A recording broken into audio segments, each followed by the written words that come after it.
How to change YouTube language on mobile. Hi everyone, welcome to the channel. This is Rose and I'm here to guide you on how to change YouTube language on mobile. Watch the video till the end and without further ado, let's dive right into the video. Launch YouTube application on your device. Make sure to log into your account. Tap profile icon at bottom right corner of the screen. Select gear icon at top right corner of the screen. Under Accounts, select General option.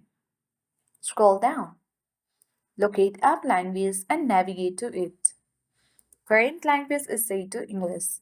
Here are some of the suggested languages and all languages.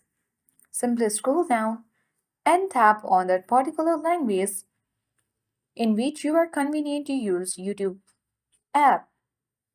For me, English is the convenient language, so I'm not tapping on any language. So that is how you change YouTube language on mobile. I hope this guide was helpful. If it was, then do like, share, comment and don't forget to subscribe. Thank you for watching and see you in the next video.